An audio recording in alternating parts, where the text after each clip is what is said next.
안녕하세요. 420페이지, 주택의 공급. 자, 지난주에 주택법 강의를 시작했고요. 주택법은 용어 정의 파트가 있었죠. 네, 용어 정의 파트는 매년 많게는 2문제까지 출제가 된다라고 했을 거고요. 아마 도심생활주택이라든지 국민주택, 공구, 또 리모델링 등에 대해서 아마 학습을 했을 겁니다. 그 다음에 두 번째가 제 주택의 건설이죠. 네, 주택 건설 파트 위주로 아마 지난주에 강의가 진행됐었고요. 여기서는 두 가지 테마를 합니다. 주택 건설 사업 주체, 주택 건설 사업 주체 기억나십니까? 자, 건축법상 허가를 받고 건축하면은 건축주라고 불러요. 그리고 주택법상 사업계획 승인을 받고 집을 지으면은 무엇이 되는 거죠? 사업 주체, 주택 건설 사업 주체 그렇게 하고요. 이 주택 건설 사업 주체에서 중점을 둬서 공부한 게 등록 사업자죠. 등록 사업자. 연간 기준으로 단독주택 20호, 공동주택 20세대 이상 주택 건설 사업을 목적으로 하면은 주택 건설 사업자를 등록하고, 그 다음에 연간 기준으로 1만 제곱미터 이상의 대지 조성 사업을 목적으로 하면은 대지 조성 사업자로 국토교통부장에 등록합니다. 이렇게 주택 건설 사업자나 대지 조성 사업자로 등록한 개인과 민간 법인을 등록 사업자 그렇게 하고, 그 다음에 사업 주체 중에서 매년 90% 이상 반드시 출제됩니다. 주택조합에 대해서 학습을 했었죠. 그래서 등록 사업자와 주택조합의 공통점은 주택법에 의해서 주택 건설 사업을 할 수 있는 사업의 주체라는 점이 공통점이다. 그렇게 할 수 있죠. 그 다음에 주택 건설 절차를 배운 거죠. 주택법상 주택 건설 절차. 여기까지 지난주에 진도 나온 거예요. 자, 이렇게 해서 주택이 아파트가 건설되면은, 자, 주택법에 의해서 사업계획서를 받고 건설된 주택, 보통 아파트죠. 공동주택, 아파트는 분양을 하게 됩니다. 그죠? 분양을 하게 되는데, 근데 분양을 무엇으로 부르죠? 공급이라고 하는 거죠. 주택의 공급, 분양 시장을 의미하게 됩니다. 근데 이 주택을, 아파트를 분양받는 자는 실소유자 위주로 공급을 받으면, 분양을 받으면 너무 좋은데, 투기 목적으로 아파트를 유주택자가 분양받는 경우도 있더라는 거죠. 자, 이런 것을 규제하기 위한 제도들이 주택 공급 파트에서 공부하게 됩니다. 그래서 우리 주택법상 주택 공급 원칙과 그리고 주택 공급 질서 교란을 막기 위한 각종 주택법상 투기가일지구라든지 조정 대상지의 지정이라든지 분양가 상한제 적용지의 지정, 이런 내용들을 중심으로 오늘 강의를 풀어가게 될 거예요. 그래서 오늘 진도는 주택법상 주택 공급, 분양과 관련된 파트를 공부를 한다라고 보시면 되고요. 자, 이렇게 해서 아파트가 분양되면은 입주해서 거주를 하다가 공동주택이 노후화되면은 재건축을 할 수도 있죠. 재건축을 할 수 있는데, 그때 재건축은 도시 및 주거환경 정비법에 의해서 재건축 사업 절차가 진행이 될 거예요.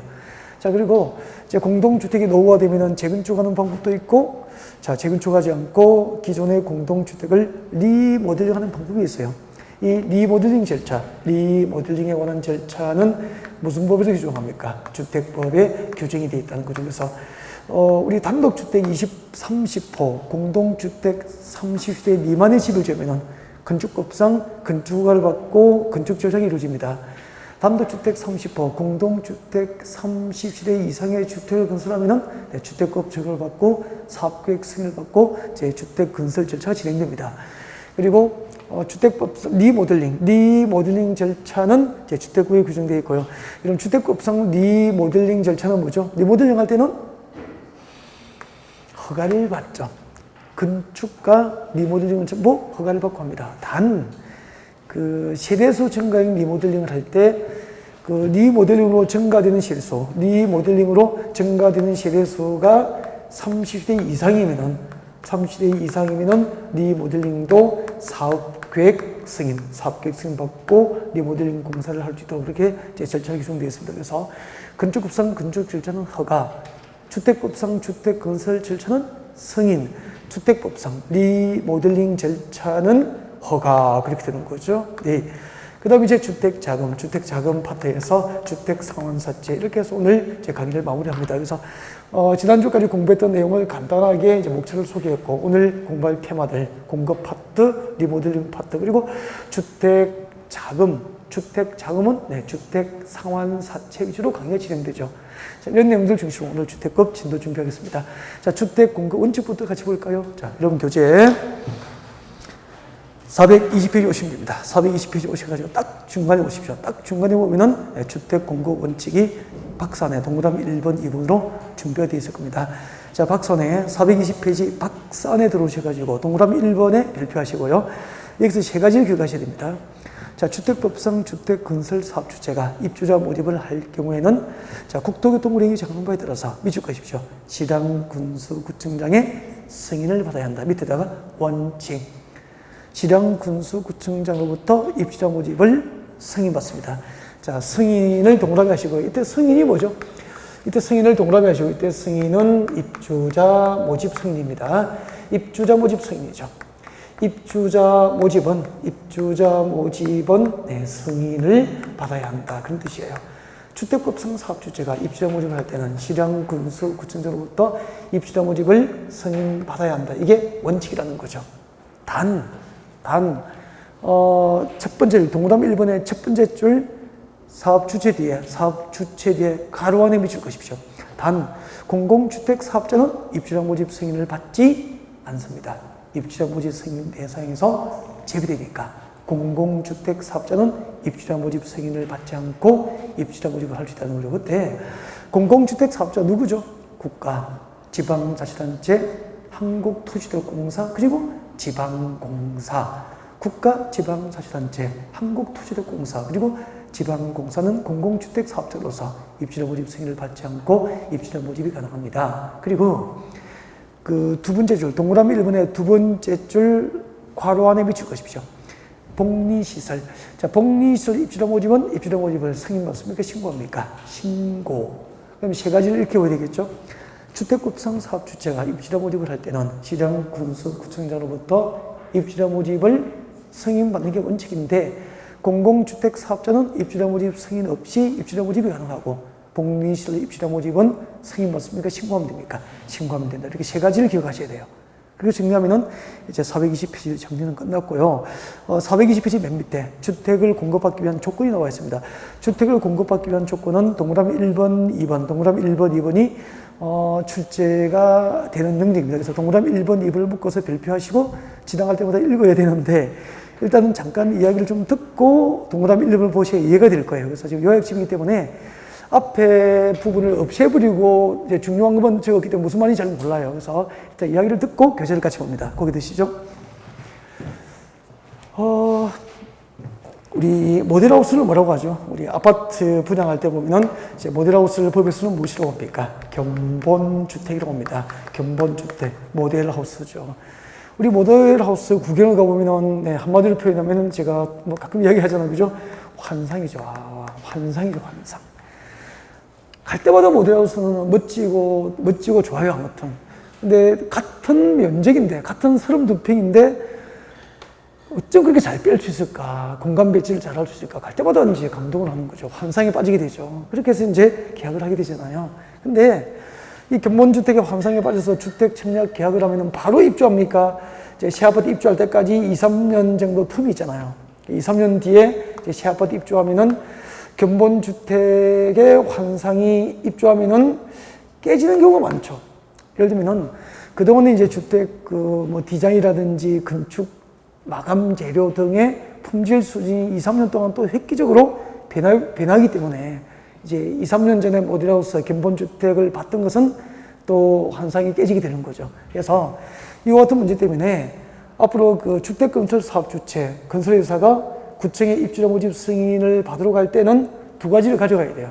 견본주택, 마감재 목록표입니다. 견본주택, 마감재 목록표를 시장군수구청에게 제출합니다. 예를 들면은 이 모델하우스의 그 바닥재는 어느 회사 어떤 제품이고, 벽지는 어느 회사 어떤 제품이고, 그리고 주방 가구는 어느 회사 어떤 제품이고, 이렇게 마감재 목록표를 만들어서 네, 시장 군수청에 제출합니다. 그리고 견본주택 각 실내부를 촬영한 영상물이죠. 견본주택 각 실내부를 촬영한 영상물을 입주자 모집 승인을 신청할 때 시장 군수구청장에게 이 두 가지를 의무주로 제출해야 돼요. 여기까지 이야기를 듣고 동그라미 1번을 읽으면 이해가 되는 거예요. 그래서 동그라미 1번 같이 올까요? 동그라미 1번. 자, 견본주택 마감재 목록표 비출 것죠. 그리고 영상물 비출 것이고 이 두 가지를 자, 누가 제출받았죠? 시장 군수구청장이 입주자 모집 승인을 할 때 제출받았잖아. 이 제출받은 것을 사용검사가 있은 날로부터 몇 년 이상 시장 군수구청장은 의무적으로 보관해야 되니까 2년 이상. 입주자 모집 승인 신청 시 제출받은 마감재 목록표와 영상물을 사용검사가 있은 날로부터 2년 이상 의무적으로 보관을 하고 입주자가 열람을 요구하면 이를 공개를 해야 된다는 거죠. 그렇게 해서 이제 입주자들이 그 견본주택에 받던 마감재하고 실제로 입주한 아파트의 마감재가 다르다고 주장할 때 입증 자료로 공개를 하도록 한 거예요. 이해가 됐죠? 거기선 사용검사 받고 몇 년 이상 의무 보관합니까? 2년 이상. 이거 보면 되잖아. 그 다음에 2번.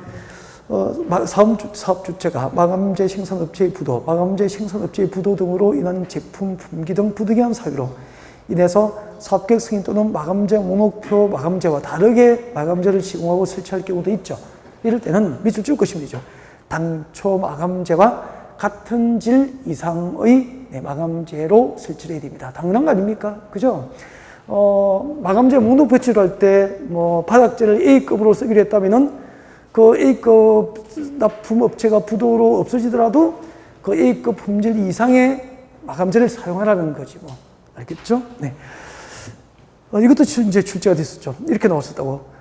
사업주체가 마감재 생산업체의 부도 등으로 부득이한 사유가 있을 경우에는 당초 마감재 목록표와 같은 질 이하의 마감재를 설치할 수 있다. 옵니까? X입니까? X. 같은 질 이하입니까? 이상입니까? 이상. 이렇게 유치하게 2, 3년 전에 출제됐었다는 거죠. 네. 자, 두 가지 지나갈 때 이해하고 읽고 지나갔으면 좋겠고요. 그 다음에 이제 오른쪽으로 갑니다. 오른쪽으로 오셔서 이제 분양가 상한제가 있습니다. 별표를 좀 하시고요. 분양가 상한제. 분양가 상한제는 한마디로 아파트 분양가를 이제 자율적으로 그 주택 건설 사업 주체가 결정할 수 있도록 맡겨두니까 분양가는 고정돼 있습니까? 천정부지로 오릅니까? 아파트 분양가 천정부지로 올라가는 거죠. 아파트 분양가 오르면은 기존 아파트 가격을 떨어뜨립니까? 끌어올립니까? 끌어올리니까 주택 시장이 과열되고 투기장으로 바뀌더라는 거죠. 그래서 이 분양가를 잡기 위해서 분양가 규제를 합니다. 그 분양가 규제제도가 이제 분양가 상한제라고 보면 되는 거죠. 그래서 일정한 지역에서 분양가 상한제 적용을 받는 공동주택의 분양가는 분양가 상한을 정하여 공시해놓고 공시된 분양가 이하로 정하도록 이제 분양가 규제를 하는 거죠. 그래서 건설회사가 분양가를 자율적으로 결정합니까? 분양가를 규제받습니까? 건설회사가 결정하는 분양가를 규제하기 위해서 분양가 상한제 제도가 도입됐다. 그렇게 보면 되고요. 이제 여러분에게 묻고 싶은 것은 분양가 상한제 적용을 받는 지역입니다. 자, 어디에서 건설회사가 아파트를 분양할 때는 분양가 상한제 적용을 받게 될까? 두 군데가 이제 두 군데. 이 두 군데를 지금 바로 외워버리지 뭐. 그래서 여러분 교재 딱 보시면은 박산해봐요. 박산해 보시면은 분양가 상한제 적용을 받는 지역이 두 군데가 있습니다. 첫 번째가 뭐죠? 박산의 동그라미 1번 뭐죠? 공공택지. 지금 외우십시오. 공공택지. 이 공공택지에서는 별도로 분양가 상한제 적용 지역의 지적 없이도 당연히 분양가 상한제 적용이 이루어집니다. 그래서 분양가 상한제 적용을 받는 지역은 첫 번째, 공공택지인 경우 분양가 상한제 적용 지역이 됩니다. 그 다음에 공공택지 외의 택지니까 우리가 말하는 뭐라고 그랬죠? 민간택지. 그러니까 법에서는 민간택지는 말을 안 쓰고 공공택지 외의 택지라 그래요. 그래서 이 공공택지 외 민간택지 중에서 국토교통부 장관이 분양가 상한제 적용이 필요하다고 분양가 상한제 적용이 필요하다고 지정한 지역도 분양가 상한제 적용을 받게 된다는 거죠. 그래서 본래 공공택지 외의 택지, 민간택지는 본래는 분양가 상한제 적용을 받아 안 받아? 안 받는데 국토교통부 장관이 민간 택지 중에서 분양가 상한제 적용이 필요하다고 국토교통부 장관이 지정한 지역은 민간 택지도 분양가 상한제 적용을 받게 되는 거죠. 그러면 주택법상 분양가 상한제 적용 지역은 누가 지정하는 겁니까? 국장. 국토교통부 장관이 지정고자 되는 거죠. 어디에? 지정 요건에 해당하죠. 공공택지 외의 택지 중 법이 정한 지정 요건에 해당하면 분양가 상한제 적용 지역을 지정하게 되는 거예요. 어디에다가?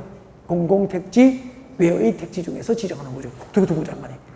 자, 분양가 상한제 적용 지역의 지정 기준. 자, 교재를 넘깁니다. 넘겨서 이런 교재 423페이지 보십시오. 423페이지. 책상 넘겨서. 자, 423페이지 오시면은 중간에 5번. 분양가 상한제 적용 지역의 지정과 해제가 나와 있을 겁니다. 동그라미 1번에 국토교통부 장관 밑줄 거예요. 국토교통부 장관 밑줄 것이고 밑에다가 지정권자 423페이지입니다. 423페이지 5번 동그라미 1번이죠. 네, 국토교통부 장관 밑줄 것이고 밑에다가 지정권자. 그래서 분양가 상한제 적용 지역 누가 지정해요? 국토교통부 장관이 지정을 하게 됩니다. 네. 자, 그때 분양가 상한제 적용 지역의 지정 기준이 몇 개 나와 있죠? 지정 기준이 박산에 이제 기업, 니은, 디귿이 나와 있어. 거기서 기업번에 A, B, C를 묶어요. 423페이지입니다. 박산에 A, B, C, 기업번에 A, B, C를 묶어서 앞에다가 적으십시오. 분양가 상한제 적용 지역의 지정 기준이 되는 거죠. 지정 기준. 이 분양가 상한제 적용 지역의 지정 기준은 네, 암기를 꼭 하셔야 됩니다. 그러니까 민간 택지, 공공 택지, 외의 택지 중 A, B, C 요건에 해당하면은 국토교통부 장관이 민간 택지에다가 분양가 상한제 적용 지역을 지정하게 된다. 그런 뜻이에요. 이해가 됐죠? 네. 자, A부터 이제 A 오면 되죠, 뭐. A번. 직전으로부터 소급해서 12개월간 밑줄 것이십시오. 지금부터 아파트 밑줄 것이십시오.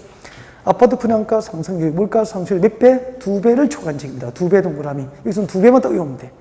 아파트 분양가 상승률, 물가 상승률 2배를 초과한 적은 분양가 상한제 적용 지역 지정이 가능하게 됩니다. 그 다음에 내려오십시오. 그 다음에 내려오셔가지고 두 번째는 B번.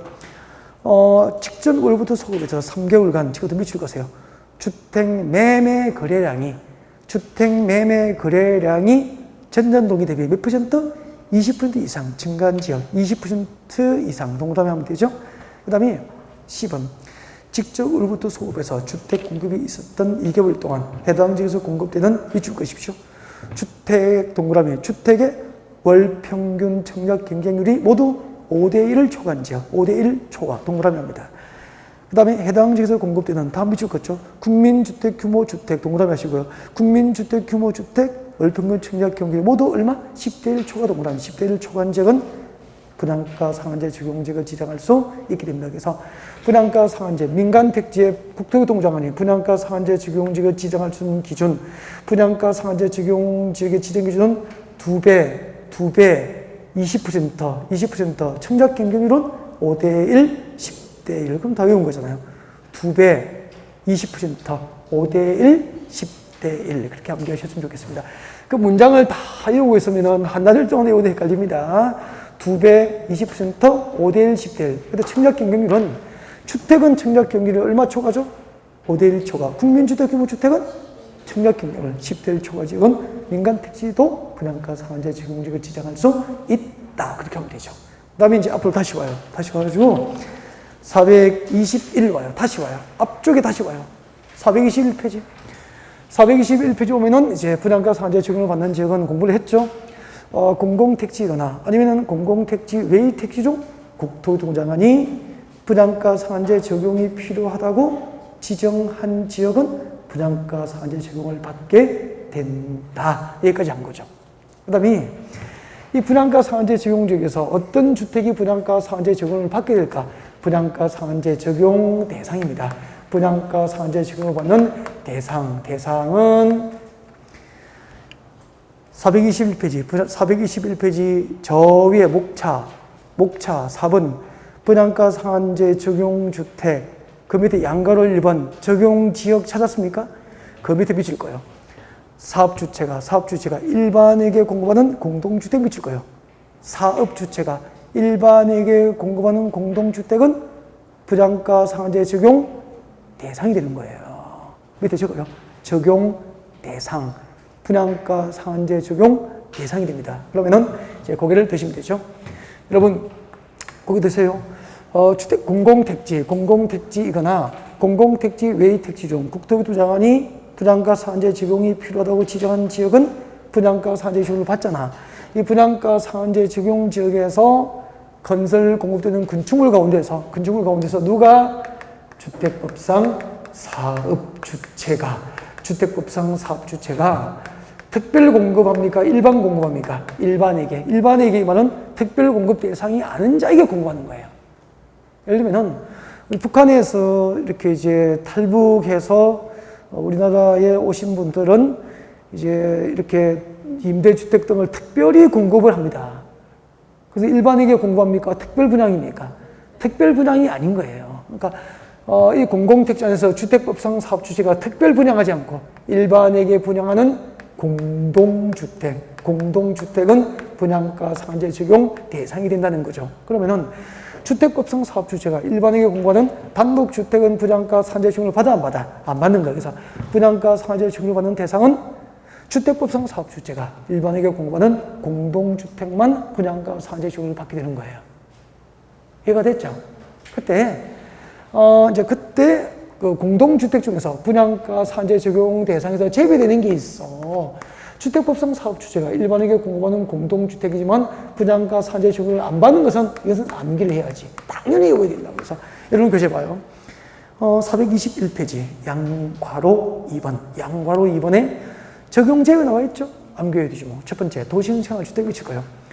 도시생활주택은 분양가 상한제 적용을 받아 안 받아? 안 받아요. 도시생활주택은 분양가 상한제 적용을 받지 않습니다. 두 번째 동그라미 2번은 첫 번째 줄 끝에 줄 거. 제가 읽으면 줄 거예요. 밑줄을 잘 꺼야 잘 읽어진다고. 경제자유구역에서 건설 공급하는 공동주택. 경제자유구역에서 건설 공급하는 공동주택. 컬러 복사가 좀 잘못되어 있죠? 엉뚱한데 컬러로 복사가 되어 있잖아. 경제자유구역에서 건설 공급하는 공동주택. 도시생활주택. 두 번째 경제자유구역에서 건설 공급하는 공동주택. 세 번째 동그라미 3번 줄 거죠? 관광특구에서 층수가 몇 층이죠? 층수가 50층 이상이거나 높이가 150m 이상인 공동주택은 분양가 상한제 적용을 안 받는 거죠. 그거 한번 들어볼까요? 저 눈을 볼까요? 저 좀 보세요. 공공택지거나 공공택지 외의 택지 중 국토교토부 장관이 공공택지 외의 택지 중 국토교토부 장관이 지정한 지역에서 분양가 상한제 적용을 받는 대상 건축물은 주택법상 사업주체가 일반에게 공급하는 공동주택은 분양가 상한제 적용을 받는 게 원칙이라. 단 주택법상 사업주체가 일반에게 공급하는 공동주택 중에서 분양가 상한제 적용을 안 받는 게 있죠. 뭐죠?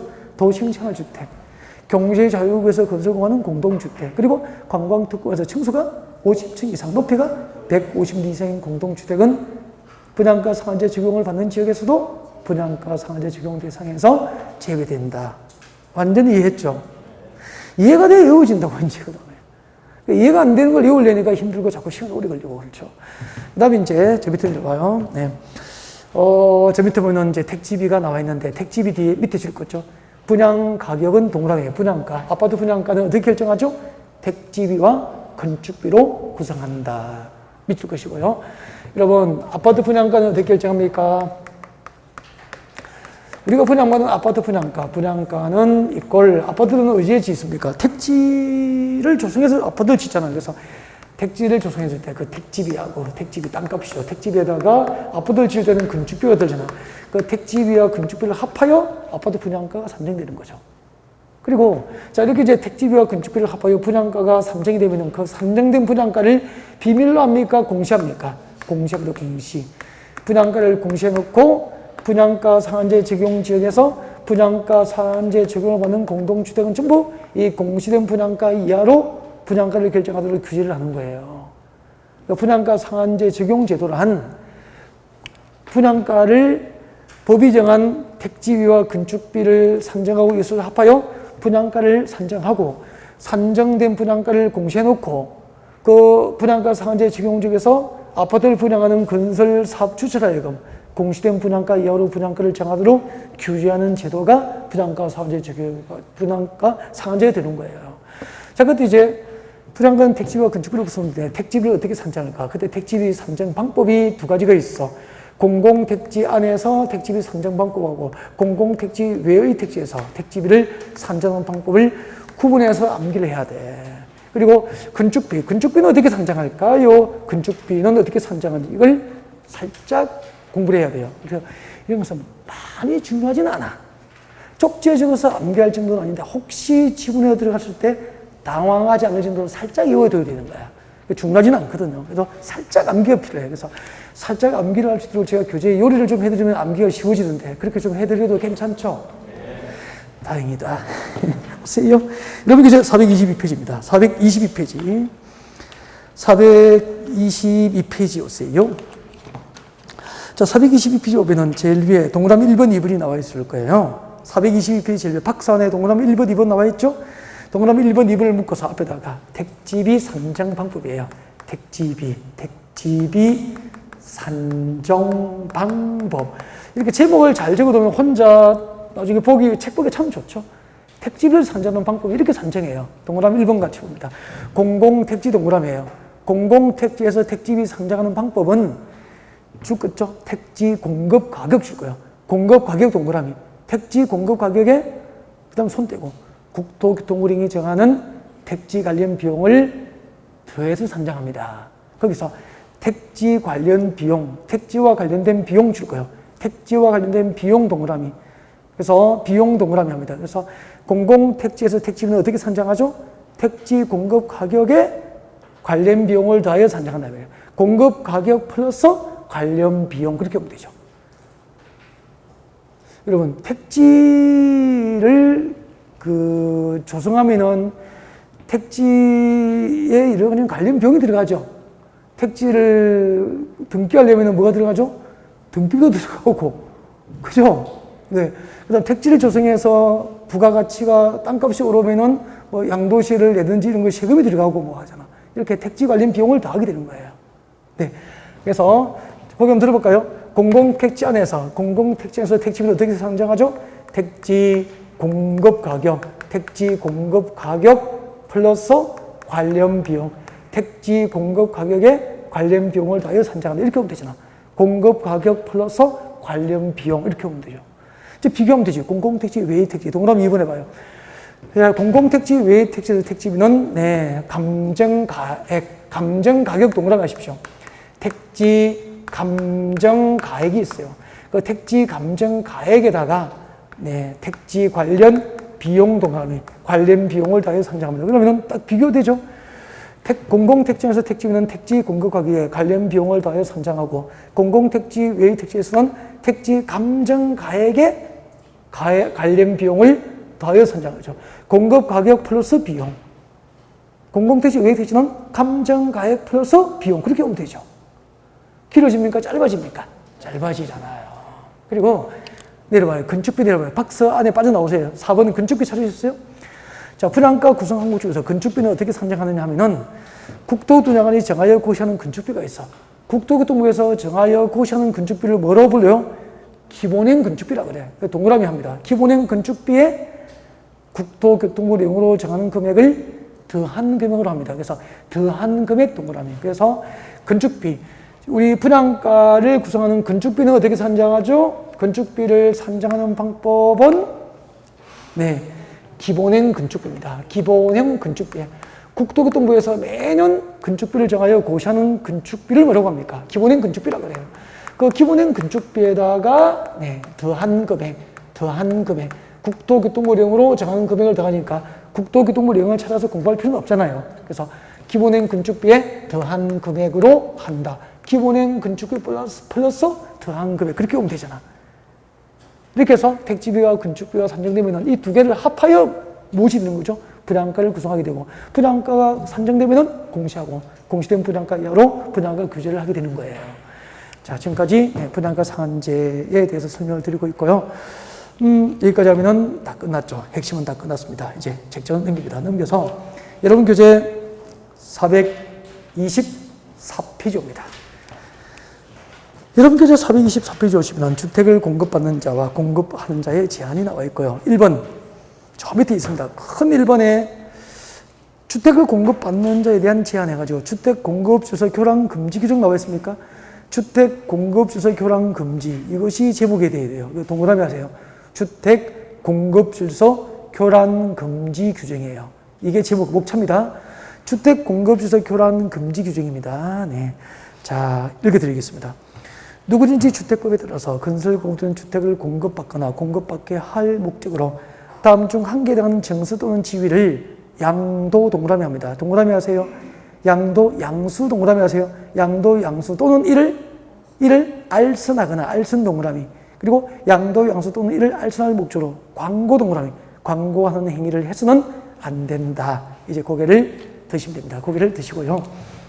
우리 주택법에서는 주택 공급 질서, 주택 공급 질서의 교란을 막기 위해서 일정한 정서 또는 지위에 대해서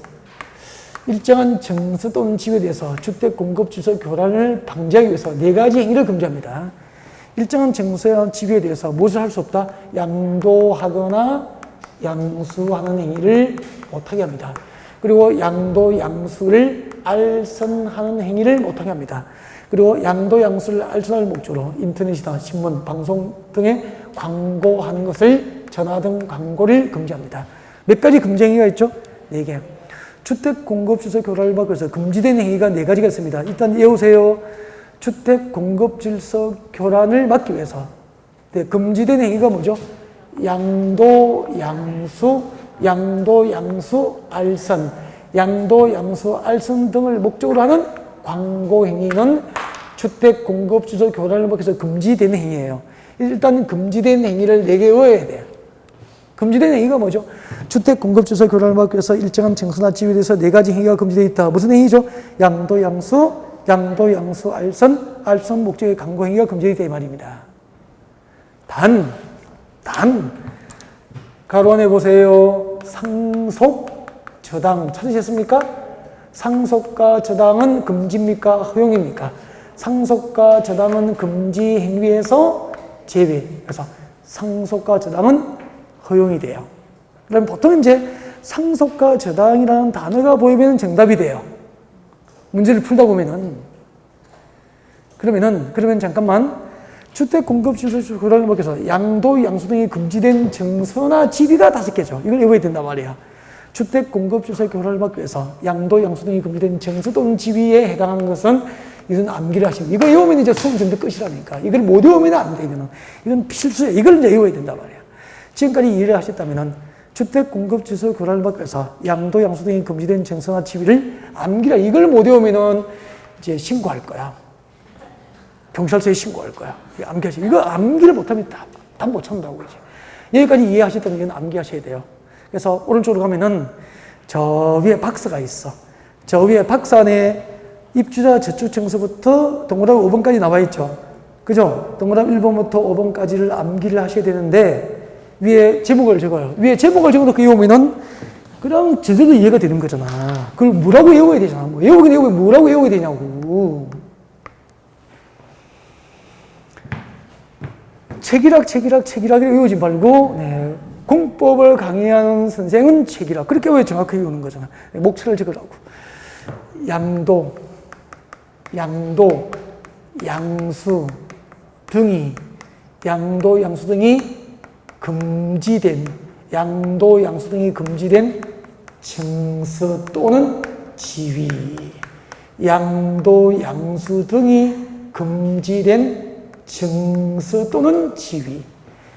주택 공급 질서 교란을 막기 위해서 양도, 양수 등이 금지된 정서 또는 지위가 몇 개죠? 5개. 이걸 이제 외우시라는 거지. 이렇게 목차를 적어두면 수능 준비 끝난 거 아닙니까? 이제 암기만 하시면 되는 거예요.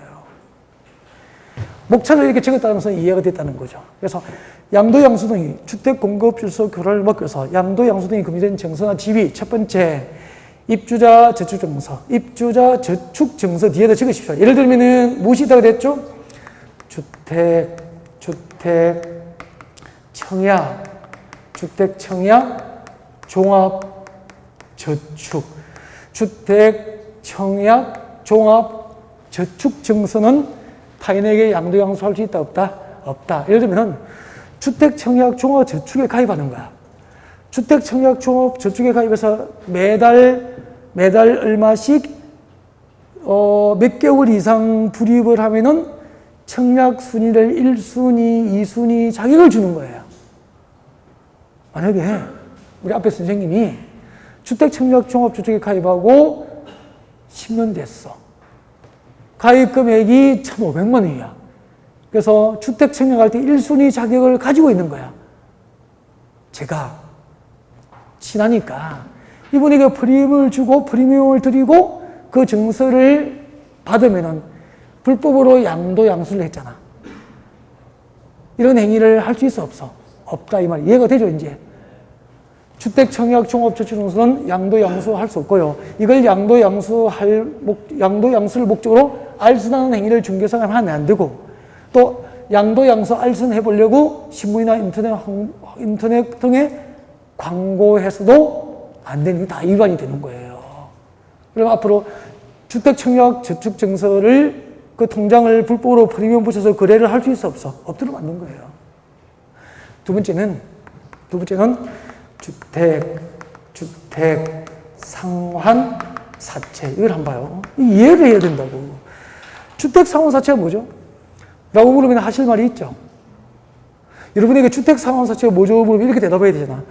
채권자에게 주택 상환 사채를 가진 채권자에게 3년 내에 주택으로 상환할 것을 약속한 증서라 이게. 그러면 주택 상환 사채를 가진 채권자는 원금과 이자를 받습니까? 3년 내에 아파트 입주권을 보장받습니까? 3년 내에 아파트 입주권을 보장받잖아. 그 아파트가 프리미엄 붙여서 주택 상환 사채 그 아파트 입주권을 프리미엄 붙여서 거래를 할 수 있어 없어? 양도양수를 못하도록 만든 거예요. 근데 국민주택 채권은 아파트 입주권 교부 대상이 아니니까 양도양수 등이 금지된 증서나 지위에 해당하지 않는 거예요. 이해를 하니까 되잖아요, 이제. 다음 중 주택공급주소 교란목에서 양도양수가 금지된 증서나 지위에 해당하지 않는 것. 예를 들면 국민주택 채권은 해당되지 않잖아요. 주택상환사채는 3년 내에 주택으로 상환할 것을 조건으로 하는 증서이기 때문에 이것은 양도양수가 금지되는 거죠. 주택공급주소 교란을 막기 위해서. 그 다음에 세 번째, 주택조합의 조합원 지위죠. 주택조합의 조합원 지위. 만약에 우리 제 앞에 앉으신 선생님이 그 경기도 지역주택조합 조합원인 거예요. 그럼 그 지역주택조합 조합원이면은 조합이 분양하는 아파트 입주를 우선적으로 할 수 있는 입주권을 받을 수 있잖아요. 그 주택조합의 조합원 지위를 프리미엄 붙여서 타인에게 양도양수 못한다 이 말이에요. 주택조합의 조합원 지위는 양도양수가 금지되어 있다 이 말입니다. 그 다음에 네 번째 한번 보세요. 무허가 건물 확인서 찾으셨나요? 무허가 건물 확인서. 무허가 건물 확인서. 예를 들게요. 여러분 여기 재개발합니다. 뭐 한다고요? 재개발한다고. 여기서 재개발하면은 이제 기반시 열악하고 노후 불량 건축으로 판정된 건물이 밀집이 돼 있을 거 아니에요. 이 재개발구역에 무허가 건축물 소유자. 이때 건축물이 무허가 건물이야. 그 무허가 건축물 소유자는 토지 등 소유자하고 재개발조합의 조합이 된다. 오 믿겠습니까? 오. 배웠잖아요. 우리 정비구역안에서 재개발사업은 정비구역안에서 토지 소유자, 건축물 소유자, 지상권자는 토지 등 소유자고 당연히 재개발조합의 조합이 되는 거예요. 그러면은 그 무허가 건축물 소유도 당연히 재개발조합의 조합이니까 재개발 아파트 입주권을 보장받잖아. 그때 무허가 건물을 철거할 때 이건 등기가 안 돼 있잖아. 무허가 건물이니까. 그래서 무허가 건물 철거 확인서, 무허가 건축물 확인서를 발급해 줍니다. 이 무허가 건물 확인서가 재개발 아파트 입주권이 되는 거예요. 이걸 프리미엄 붙여서 거래를 할 수 있다, 없다. 그래서 무허가 건물 확인서도 불법으로 양도양수를 못하게 한 거예요. 재개발할 때. 이해가 되죠? 그 다음에 제일 마지막 5번 해봐요. 5번에 보시면은 이주 대책 대상자 확인서. 5번. 이주 대책 대상자 확인서. 이주 대책 대상자 확인서. 예를 들면 제일 좋아. 예를 들면은 여기 낙동강 자, 이렇게 해서 이제 낙동강이 흘러가는데 댐을 막았어. 노래 해도 별로 좋아하지도 않구나. 댐을 막았어. 댐을 막으니까 담수, 호수가 생기죠. 그러면은 이제 강가의 마을이 수몰되잖아.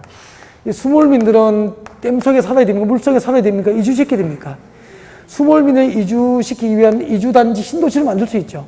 근데 그 이주단지 신도시가 강남에 가깝고, 주거환경이 양호하고 일상생활이 편리한 곳이라면은 이주단지 입주권도 프리미엄을 붙여서 거래를 하겠죠.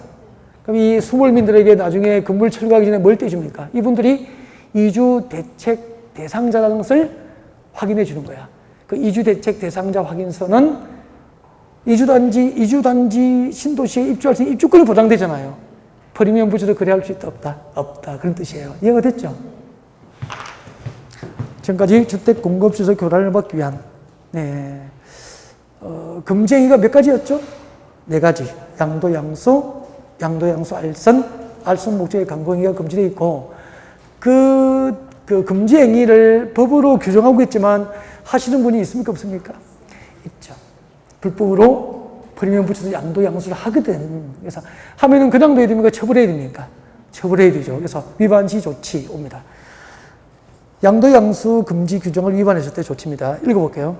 국토부 장관 사업주체는 다음 중 한 개 해당하는 자에게, 다음 중 한 개 해당하는 자는 불법으로 양도, 양수 등 행위를 한 자 아닙니까? 그 한 자는 그 주택 공급을 신청할 수 있는 지위를 무효로 합니다. 줄 거죠. 주택 공급 신청 지위를 무효, 줄 거고 동그라미 1번 써요. 지위를 무효, 동그라미예요. 이거요. 지위 무효. 그러면은 아까 잠깐만 이번에 지역주택자의 조합원 지위를 저에게 프리미엄 붙여서 불법으로 양도해버리면은 양도자, 양수자 모두 주택 공급 신청 지위는 법적으로 무효가 되어버리는 거야. 양도자, 양수자 모두 주택 공급 신청 지위는 무효가 된다 이 말입니다. 알겠죠? 첫 번째 하나, 주택 공급 신청 지위는 무효 하나 외워야 됩니다. 그 다음에 불법으로 양수받아가지고 그 불법으로 양수받은 조합원 지위에 의해서 지역주택조합 아파트 주택 공급 계약서를 썼어. 줄 거죠? 이미 체결된 주택 공급 계약은 무효입니까? 취소 대상이 됩니까? 취소 대상이 됩니다. 그래서 공급 계약 취소 동그라미 하시고 동그라미 2번이에요. 주택 공급 신청 지위는 무효. 양도자, 양수자 모두 주택 공급 신청 지위는 무효가 돼버려. 그리고 이미 체결된 주택 공급 계약은 취소 대상이 돼버려요. 그리고 내려갑니다. 소유권을 취득한 자. 소유권을 취득한 자는 환매 조치합니다. 그래서 제목에 주택에 환매되어 있죠?